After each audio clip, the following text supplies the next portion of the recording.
Little Women by Louise May Alcott. Chapter 14. Secrets. Joe was very busy in the garret, for the October days began to grow chilly, and the afternoons were short. For 2 or 3 hours the sun lay warmly in the high window, showing Joe seated on the old sofa, writing busily with her papers spread out upon a trunk before her, while Scrabble, the pet rat, promenaded the beams overhead, accompanied by his oldest son, a fine young fellow, who was evidently very proud of his whiskers. Quite absorbed in her work, Jo scribbled away till the last page was filled, when she signed her name with a flourish and threw down her pen, exclaiming, "There! I've done my best. If this won't suit, I shall have to wait till I can do better." Lying back on the sofa, she read the manuscript carefully through, making dashes here and there and putting in many exclamation points which looked like little balloons. Then she tied it up with a smart red ribbon and sat a minute looking at it with a sober, wistful expression which plainly showed how earnest her work had been. Jo's desk up here was an old tin kitchen which hung against the wall. In it she kept her papers and a few books, safely shut away from Scrabble, who, being likewise of a literary turn, was fond of making a circulating library of such books as were left in his way by eating the leaves. From this tin receptacle Jo produced another manuscript, and putting both in her pocket, crept quietly downstairs, leaving her friends to nibble on her pens and taste her ink. She put on her hat and jacket as noiselessly as possible, and, going to the back entry window, got out upon the roof of a low porch, swung herself down to the grassy bank, and took a roundabout way to the road. Once there, she composed herself, hailed a passing omnibus, and rolled away to town, looking very merry and mysterious. If anyone had been watching her, he would have thought her movements decidedly peculiar, for on alighting, she went off at a great pace till she reached a certain number in a certain busy street. Having found the place with some difficulty, she went into the doorway, looked up the dirty stairs, and after standing stock still a minute, suddenly dived into the street and walked away as rapidly as she came. This maneuver she repeated several times, to the great amusement of a black-eyed young gentleman lounging in the window of a building opposite. On returning for the third time, Jo gave herself a shake, pulled her hat over her eyes, and walked up the stairs, looking as if she were going to have all her teeth out. There was a dentist's sign among others which adorned the entrance, and after staring a moment at the pair of artificial jaws, which slowly opened and shut to draw attention to a fine set of teeth, the young gentleman put on his coat, took his hat, and went down to post himself in the opposite doorway, saying with a smile and a shiver, "It's like her to come alone, but if she has a bad time, she'll need someone to help her home." In 10 minutes, Jo came running downstairs with a very red face and the general appearance of a person who had just passed through a trying ordeal of some sort. When she saw the young gentleman, she looked anything but pleased, and passed him with a nod. But he followed, asking with an air of sympathy, "Did you have a bad time?" "Not very." "You got through quickly." "Yes, thank goodness." "Why did you go alone?" "Didn't want anyone to know." "You're the oddest fellow I ever saw. How many did you have out?" Jo looked at her friend as if she did not understand him, then began to laugh as if mightily amused at something. "There are 2 that I want to have come out, but I must wait a week." "What are you laughing at? You're up to some mischief, Jo," said Laurie, looking mystified. "So are you. What were you doing, sir, up in that billiard saloon?" "Begging your pardon, ma'am, it wasn't a billiard saloon, but a gymnasium, and I was taking a lesson in fencing." "I'm glad of that." "Why?" "You can teach me. And then when we play Hamlet, you can be Laertes, and we'll make a fine thing of the fencing scene." Laurie burst out with a hearty boy's laugh, which made several passers-by smile in spite of themselves. "I'll teach you whether we play Hamlet or not. It's grand fun and will straighten you up capitally. But I don't believe that was your only reason for saying 'I'm glad' in that decided way, was it now?" No, I was glad that you were not in the saloon, because I hope you never go to such places. Do you? Not often. I wish you wouldn't. It's no harm, Joe. I have billiards at home, but it's no fun unless you have good players. So, as I'm fond of it, I come sometimes and have a game with Ned Moffat or some of the other fellows. Oh dear, I'm so sorry, for you'll get to liking it better and better, and will waste time and money and grow like those dreadful boys. I did hope you'd stay respectable and be a satisfaction to your friends," said Jo, shaking her head. Can't a fellow take a little innocent amusement now and then without losing his respectability? Asked Laurie, looking nettled. That depends upon how and where he takes it. I don't like Ned and his set, and wish you'd keep out of it. Mother won't let us have him at our house, though he wants to come, and if you grow like him, she won't be willing to have us frolic together as we do now." "Won't she?" asked Laurie anxiously. "No, she can't bear fashionable young men, and she'd shut us up all in bandboxes rather than have us associate with them." "Well, she needn't get out her bandboxes yet. I'm not a fashionable party, and don't mean to be, but I do like harmless larks now and then. Don't you?" "Yes, nobody minds them, so lark away. But don't get wild, will you? Or there will be an end of all our good times." "I'd be a double distal saint." "I can't bear saints. Just be a simple, honest, respectable boy, and we'll never desert you. I don't know what I should do if you acted like Mr. King's son. He had plenty of money, but didn't know how to spend it, and got tipsy and gambled, and ran away and forged his father's name, I believe, and was altogether horrid." "You think I'm likely to do the same? Much obliged." "No, I don't. Oh, dear, no. But I hear people talking about money being such a temptation, and I sometimes wish you were poor. I shouldn't worry then." "Do you worry about me, Joe?" "A little when you look moody and discontented, as you sometimes do, for you've got such a strong will. If you once get started wrong, I'm afraid it will be hard to stop you." Laurie walked in silence a few minutes, and Jo watched him, wishing she had held her tongue, for his eyes looked angry, though his lips smiled as if at her warnings. "Are you going to deliver lectures all the way home?" he asked presently. "Of course not. Why?" "Because if you are, I'll take a bus. If you're not, I'd like to walk with you and tell you something very interesting." "I won't preach any more, and I'd like to hear the news immensely." "Very well, then, come on. It's a secret, and if I tell you, you must tell me yours." "I haven't got any," began Jo, but stopped suddenly, remembering that she had. "You know you have. You can't hide anything, so up and fast, or I won't tell," cried Laurie. "Is your secret a nice one?" "Oh, isn't it? All about people you know, and such fun. You ought to hear it, and I've been aching to tell it this long time. Come, you begin." "You'll not say anything about it at home, will you?" "Not a word." "And you won't tease me in private?" "I never tease."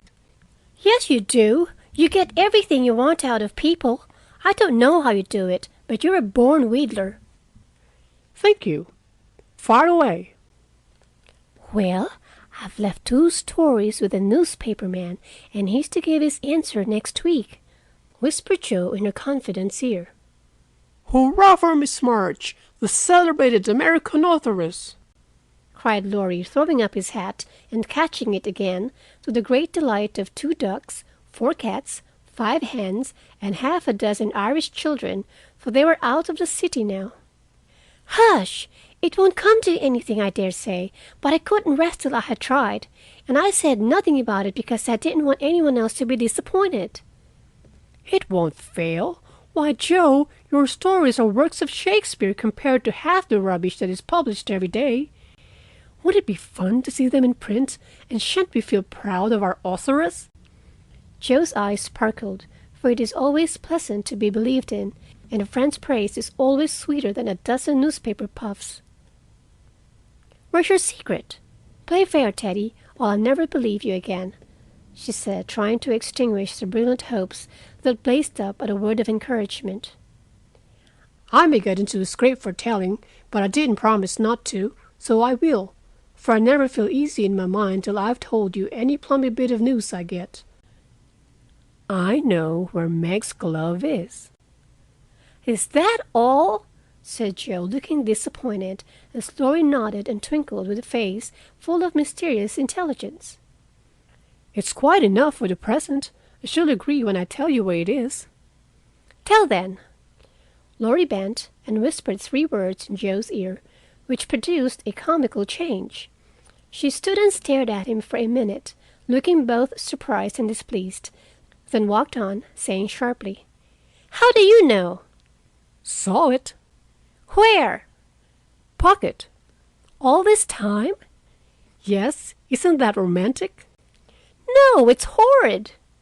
"Don't you like it?" "Of course I don't. It's ridiculous. It won't be allowed. My patience! What would Meg say?" "You're not to tell anyone, mind that." "I didn't promise." "That was understood, and I trusted you." "Well, I won't for the present, anyway, but I'm disgusted, and I wish you hadn't told me." "I thought you'd be pleased." "At the idea of anybody coming to take Meg away? No, thank you." "You'll feel better about it when somebody comes to take you away." "I'd like to see anyone try it," cried Joe fiercely. "So should I," and Laurie chuckled at the idea. "I don't think secrets agree with me. I feel rumpled up in my mind since you told me that," said Joe rather ungratefully. "Race down this hill with me and you'll be all right," suggested Laurie. No one was in sight. The smooth road sloped invitingly before her, and finding the temptation irresistible, Joe darted away, soon leaving hat and comb behind her and scattering hairpins as she ran. Laurie reached the goal first and was quite satisfied with the success of his treatment, for his Atlanta came panting up with flying hair, bright eyes, ruddy cheeks, and no signs of dissatisfaction in her face. "I wish I was a horse, that I could run for miles in this splendid air and not lose my breath. It was capital, but see what a guy it's made me." "Go pick up my things like a cherub as you are," said Joe, dropping down under a maple tree which was carpeting the bank with crimson leaves. Laurie leisurely departed to recover the lost property, and Joe bundled up her braids, hoping no one would pass by till she was tidy again. But someone did pass, and who should it be but Meg, looking particularly ladylike in her state and festival suit, for she had been making calls. "What in the world are you doing here?" she asked, regarding her disheveled sister with well-bred surprise. "Getting leaves," meekly answered Joe, sorting the rosy handful she had just swept up. "And hairpins," added Laurie, throwing half a dozen into Joe's lap. "They grow on this road, Meg. So do combs and brown straw hats." "You've been running, Joe. How could you? When will you stop such romping ways?" said Meg reprovingly, as she settled her cuffs and smoothed her hair, with which the wind had taken liberties. "Never till I'm stiff and old and have to use a crutch. Don't try to make me grow up before my time, Meg. It's hard enough to have you change all of a sudden. Let me be a little girl as long as I can." As she spoke, Joe bent over the leaves to hide a trembling of her lips, for lately she had felt that Margaret was fast getting to be a woman, and Laurie's secret made her dread the separation which must surely come some time and now seemed very near. He saw the trouble in her face and drew Meg's attention from it by asking quickly, "Where have you been calling all so fine?" "At the gardener's, and Sally has been telling me all about Belle Moffat's wedding. It was very splendid, and they have gone to spend the winter in Paris. Just think how delightful that must be." "Do you envy her, Meg?" said Laurie. "I'm afraid I do." "I'm glad of it," muttered Joe, trying on her hat with a jerk. "Why?" asked Meg, looking surprised. "Because if you care much about riches, you'll never go and marry a poor man," said Joe, frowning at Laurie, who was mutely warning her to mind what she said. "I shall never go and marry anyone," observed Meg, walking on with great dignity, while the others followed, laughing, whispering, skipping stones, and behaving like children, as Meg said to herself, though she might have been tempted to join them if she had not had her best dress on. For a week or two, Jo behaved so queerly that her sisters were quite bewildered. She rushed to the door when the postman rang, was rude to Mr. Brooke whenever they met, would sit looking at Meg with a woe-begone face, occasionally jumping up to shake and then kiss her in a very mysterious manner. Laurie and she were always making signs to one another and talking about spread eagles, till the girls declared they had both lost their wits. On the second Saturday after Jo got out of the window, Meg, as she sat sewing at her window, was scandalized by the sight of Laurie chasing Jo all over the garden and finally capturing her in Amy's bower. What went on there, Meg could not see, but shrieks of laughter were heard, followed by the murmur of voices and a great flapping of newspapers. "What shall we do with that girl? She never will behave like a young lady," sighed Meg as she watched the race with a disapproving face. "I hope she won't. She is so funny and dear as she is," said Beth, who had never betrayed that she was a little hurt at Jo's having secrets with anyone but her. "It's very trying, but we never can make her comme il faut," added Amy, who sat making some new frills for herself, with her curls tied up in a very becoming way, two agreeable things that made her feel unusually elegant and ladylike. In a few minutes Jo bounced in, laid herself on the sofa, and affected to read. "Have you anything interesting there?" asked Meg with condescension. "Nothing but a story. Won't amount to much, I guess," returned Jo, carefully keeping the name of the paper out of sight.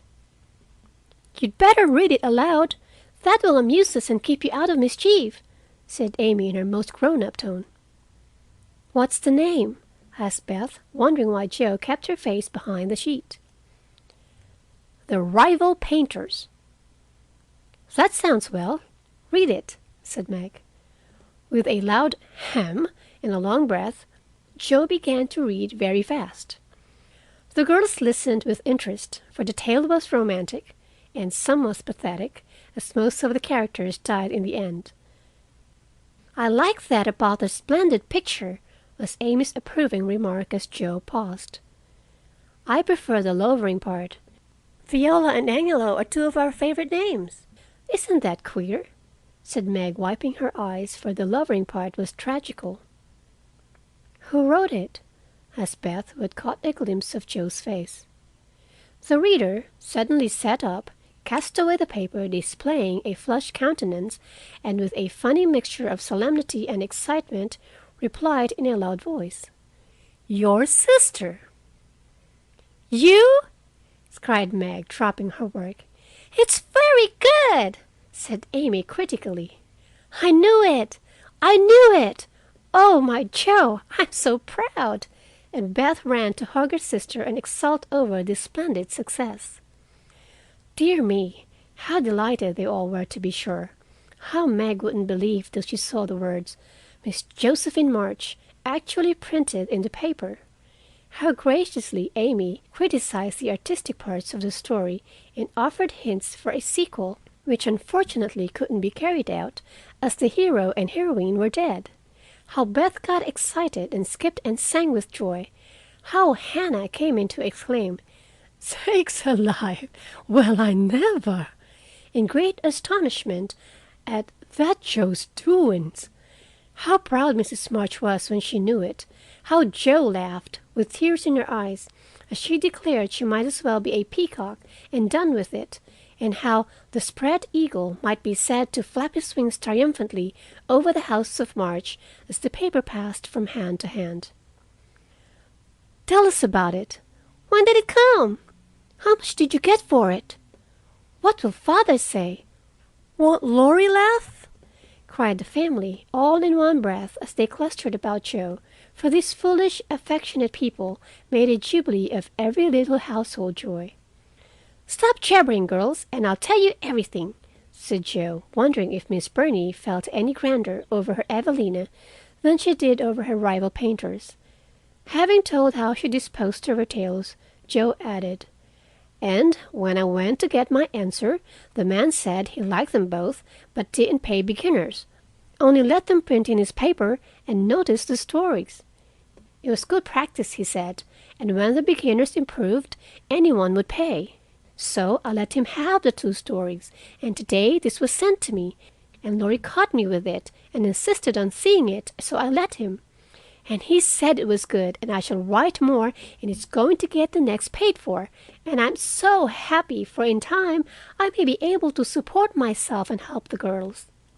Jo's breath gave out here, and wrapping her head in the paper, she bedewed her little story with a few natural tears, for to be independent and earn the praise of those she loved were the dearest wishes of her heart, and this seemed to be the first step toward that happy end.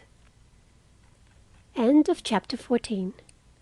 Recording by Winna Hathaway in Fayetteville, North Carolina.